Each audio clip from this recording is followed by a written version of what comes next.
today's tutorial we'll be painting this scene using ink in the form of fine liners and watercolors to create something vivid and alive.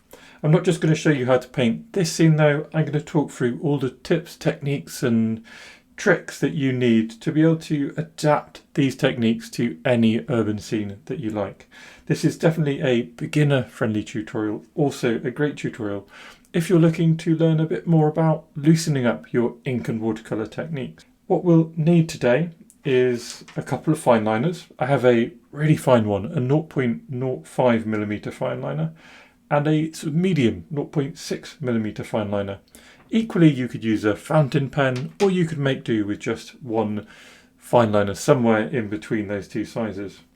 I'm going to be using a couple of brushes, well, 3 brushes actually. I have a 1/2 inch flat, around a 1/4 inch flat, and a size 6 round brush. And we'll go through the importance of using different size brushes as we talk, but suffice to say it's important to layer up your colours, and with different brushes you get different effects on your page. I have my normal set of watercolours here. All of these colours are listed in the supplies link down below in the description, which is, by the way, also where you'll find all of this equipment and the reference photo. Today we'll be using a handful of these colours, including lavender, ultramarine blue, pyrrole scarlet, azo yellow, Mars yellow, green apatite genuine and indigo. So just 6 colours. And as we use these, I'll explain alternatives that you might want to use. And it's really important to me that no one feels tied down to a specific set of colours. Some colours are very lovely, so are lots and lots of other colours. I always think it's good to have a process when you're sketching and painting. When you have that process, you can start to break the rules, change that process. But having a baseline process gives you a lot of confidence about how things are going to progress. And what I'm starting off here with is the first step of my process, which is finding the shapes. And you'll see I'm using a very fine liner. I'm not rushing. Although I sketch quickly, I'm not rushing. I'm not doing extra scribbly lines. And I'm keeping those lines very gentle. The gentle lines mean that even though we are jumping in with ink, we can correct things later. And we will be doing a lot of correcting as we go along. But still, we will not be scribbling. We will not be creating lots of extra lines or sort of mess on the page. Or at least not unintentional mess, I guess, is a better way of putting that, because a little bit of messiness, a little bit of looseness often makes things feel really alive and really happy. As I look around the scene, all I'm trying to do is find those bigger shapes. So I'm not finding bricks and I'm not finding details immediately. If I do sort of hone in on a detail, I'm leaving it as a tiny suggestion rather than trying to draw every facet of it. For example, the bricks at the top, I start off by just collecting all those red bricks and turning them into a rectangle. Now that we have those bigger shapes, we can then just start the process of breaking down those shapes into smaller shapes and maybe starting to find some individual bricks. But it's really important to keep working around the image, not get too stuck in. I had forgotten to add in things like the bottom of the building or the doormat there because I'd started to get a bit stuck into those bricks at the top. I managed to remember, because I have a bit of a process, I managed to remember I shouldn't be doing this yet. If I get too stuck in here, I'll get lost. And I moved on. And that's why I've moved to another part of the scene very quickly. And here, just again, adding suggestions of details, things which are catching my eye right now. Now, I mentioned I'd forgotten to draw on the plant pots. It's absolutely fine when you're sketching to draw on top of other lines. When we come to add our colours, the fact that these plant pots are on top of other gentle lines will not be important. It will add a bit of texture perhaps it will add a bit of value, but it really won't look busy or like we made a mistake, I promise you that. And with that, it is time to start focusing on perhaps some more textures, and the biggest texture here is these bricks. Don't again start overdrawing them. If we get too stuck in, if we draw every brick with a hard, bold black line, we can't correct anything. And it will just take forever, look odd, and we'll be sort of stuck having to draw every single brick to make the whole of the scene feel balanced. Instead, I'm starting with gentle horizontal lines. They're a little bit wobbly, just like if you look at the gaps in the bricks, they're wobbly, they're not strict straight lines. And then I can start adding some connections, little vertical connections, not in every single place, but in quite a few. Again, look at the horizontal lines. They're not spreading out across the entire page because I don't want to have to fill this entire page. I can always extend them more if I want, but I think I'll find that actually this amount of brickwork is more than enough for my sort of personal vision of the scene. And like that, it took me about 6 or 7 minutes to do all these bricks. And if I'd done it a different way, if I'd tried to draw every single brick, tried to do it perfectly, it would have taken me half an hour, 40 minutes. I actually have a video of me doing something similar as a YouTube live, and it took me an hour and a half to draw all the bricks in a scene, which just isn't that much fun for me. That doesn't mean you can't do it. I'm just saying, think about what you actually enjoy. Moving on, I mentioned the bricks were the big textures, and we can start thinking about light and dark now, as well as little textures.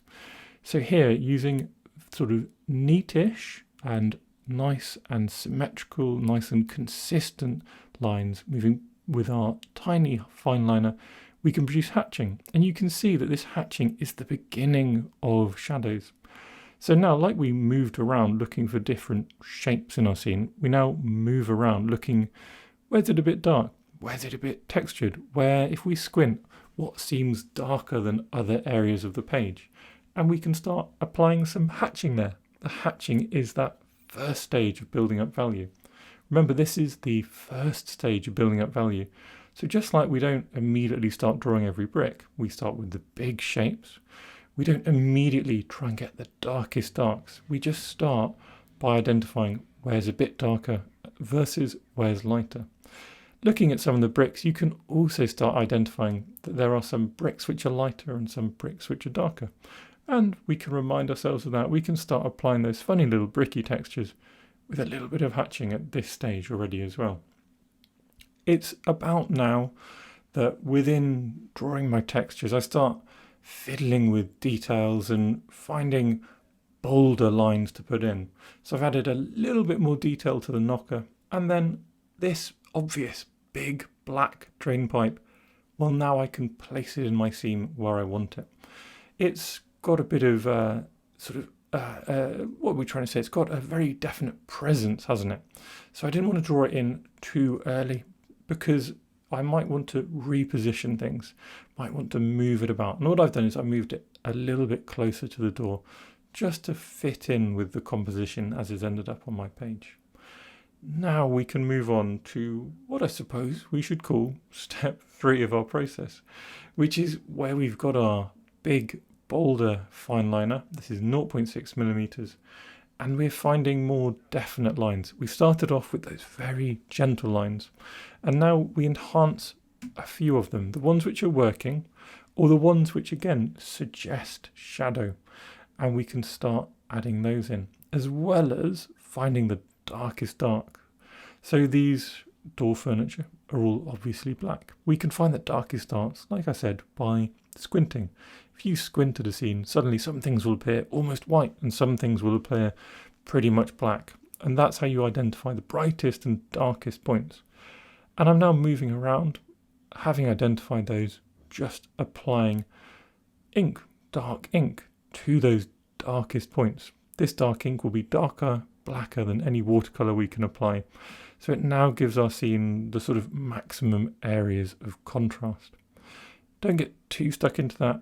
Keep moving fluidly within your processes. So moving around to sort of define certain shapes, to get the important objects, even if they're not really well defined in the reference. For example, these plant pots aren't super well clearly delineated, but they're important because they're the thing which matches our door. They give this lovely sort of vibrant colour in our scene. So I'm going to make them feel more bold than they really are.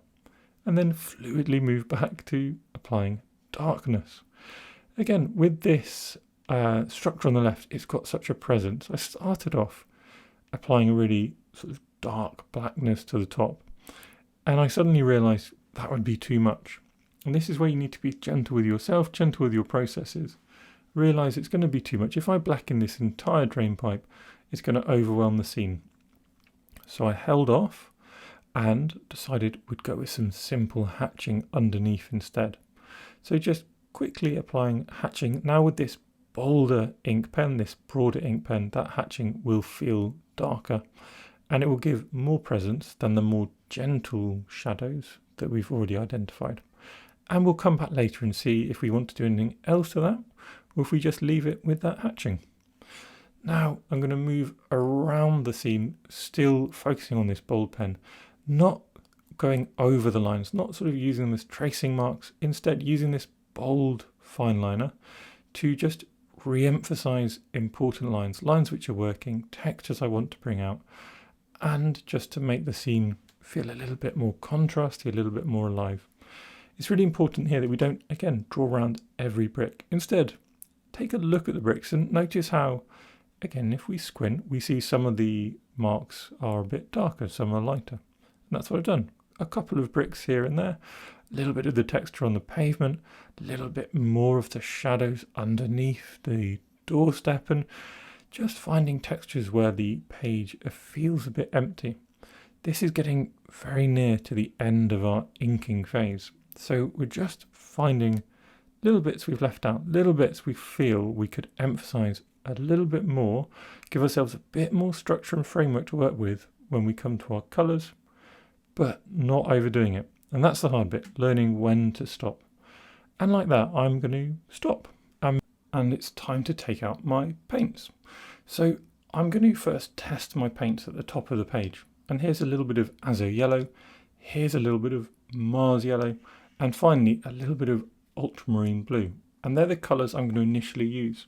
The reason for testing them is to really see how watery I've got my paint. And do notice just how watery that paint is. I'm not flooding the page with water, but I'm using very watery pigment sparingly. This will feel a bit weak to start with. I'm also applying it with my big brush to make it a broader stroke. I couldn't possibly or couldn't easily paint single bricks with this bigger 1/2 inch flat brush. But what I can do is apply a lovely loose wash, varying the pigment between that Azo yellow, Mars yellow and ultramarine to create the variations that we see in the reference. Not trying to represent them exactly, but trying to get some variation which is suggestive of the same that we see in the reference, suggestive as well of the shadows that we've already identified in our reference. Instead of Azo yellow, you could use a Hansa yellow or Windsor yellow or just a primary yellow. Instead of Mars yellow, you could use something like a yellow ochre.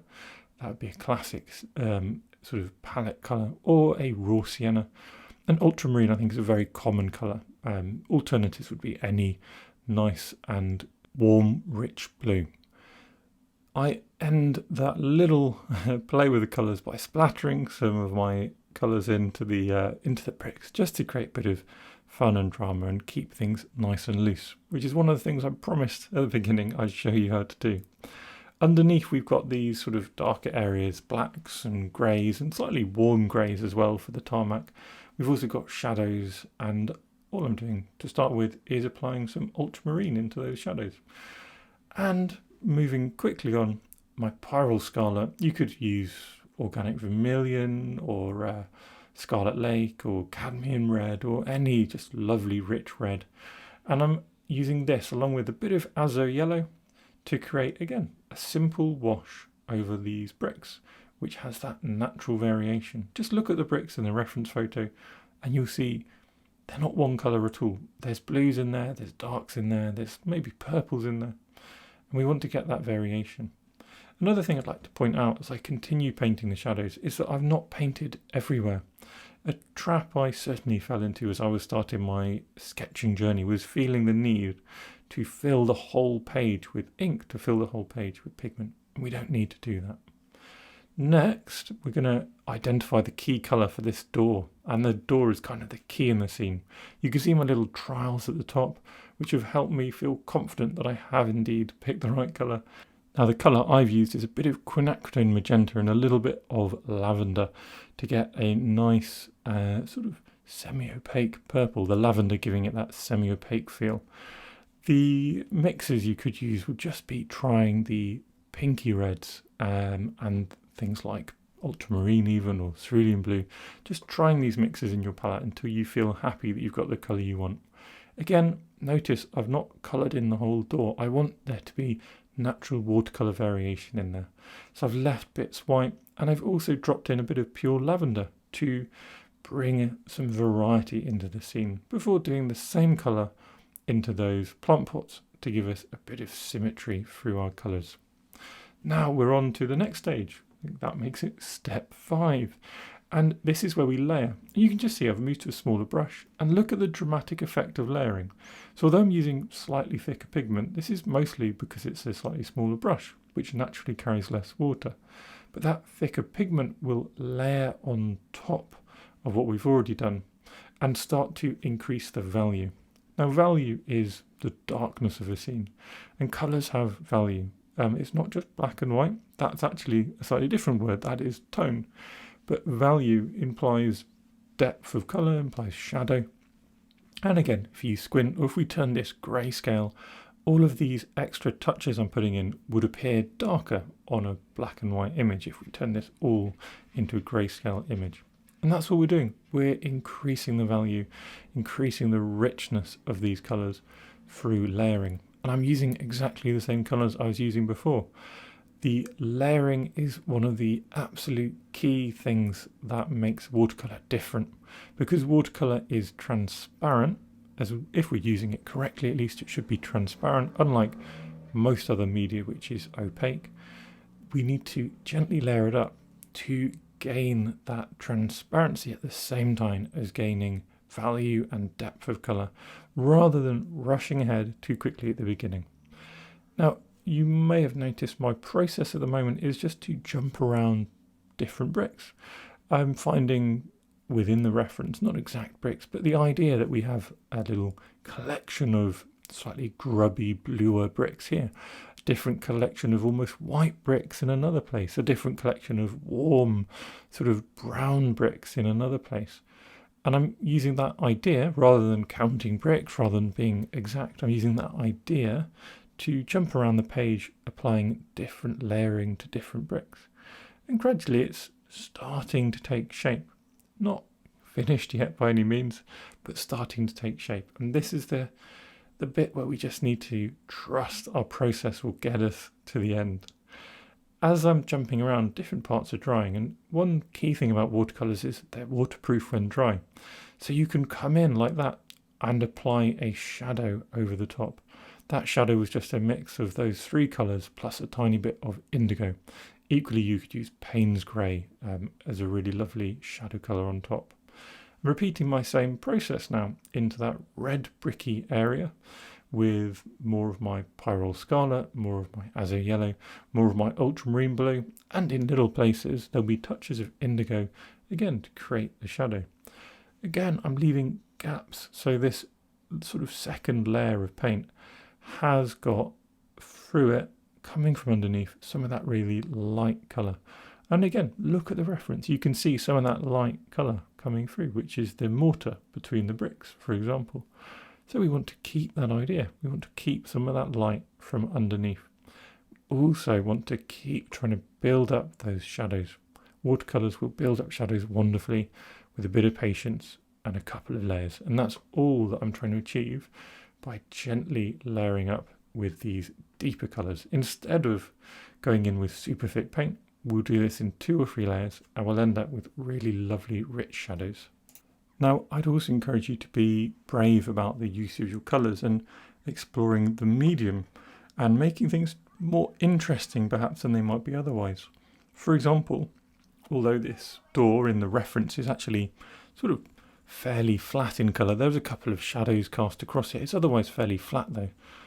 I want to make it a bit more interesting. I want to make it a little bit more varied. So I'm coming in with my lavender, quinacridone magenta and indigo to add a slightly deeper layer of colour, sparingly, just in a few places. Now it all got a bit me-centric for a while, so still working through these bolder colours, we're looking at those bits we might have forgotten. And in my case, again, forgotten the bottom, haven't I? It seems like it's the last place I look.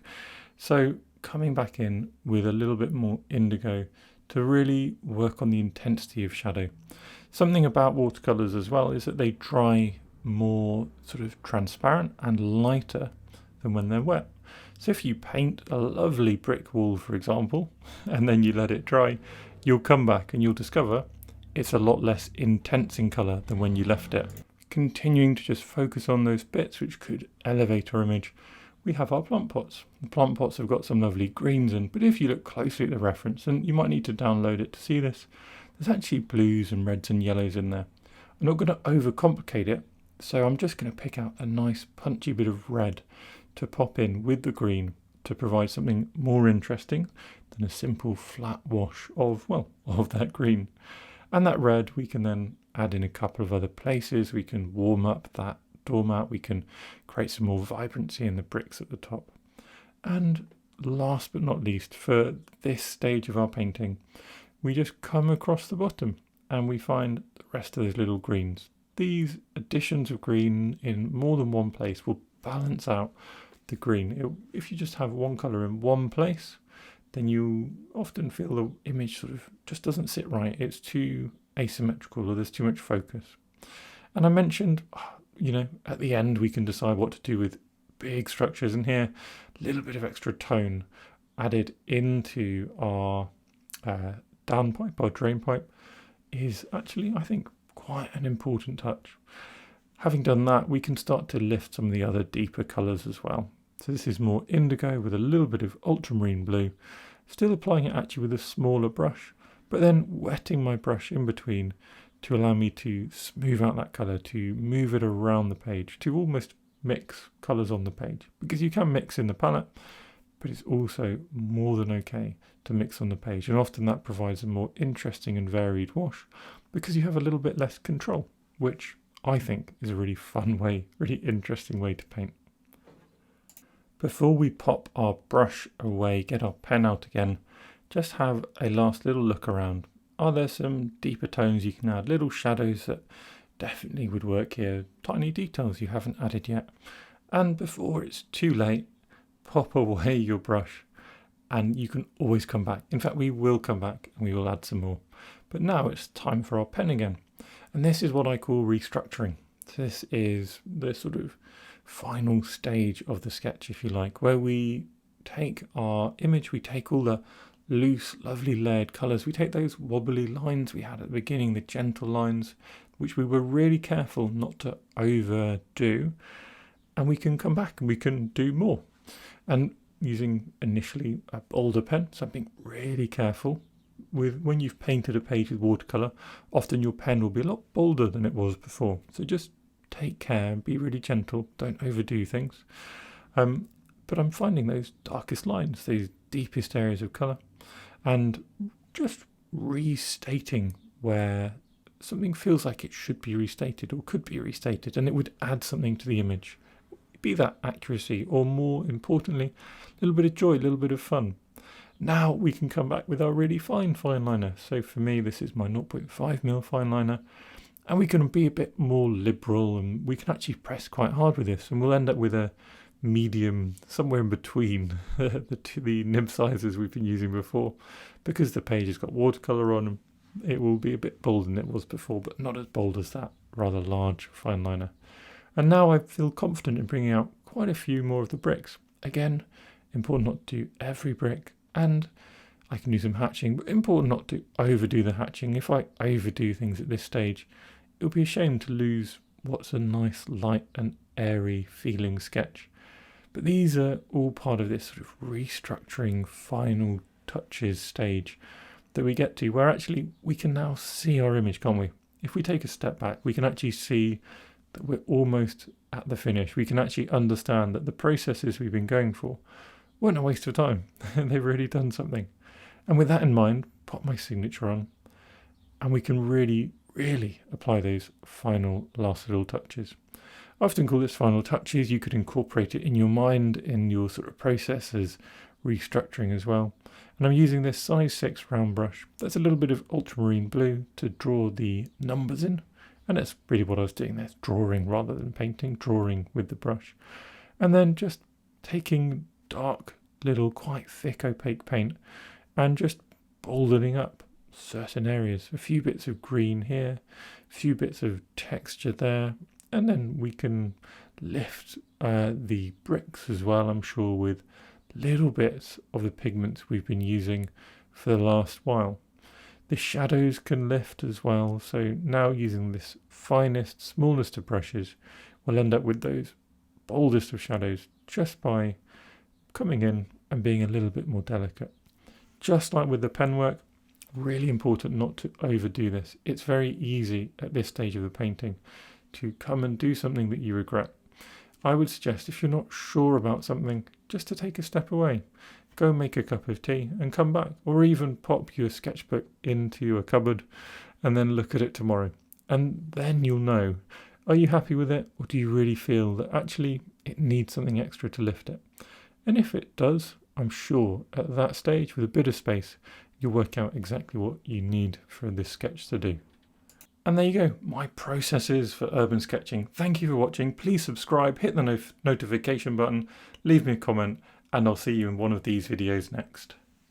So thank you everyone for watching my little sketching videos. If you enjoy my content, please do subscribe to my channel because it makes me really, really happy. Thanks again.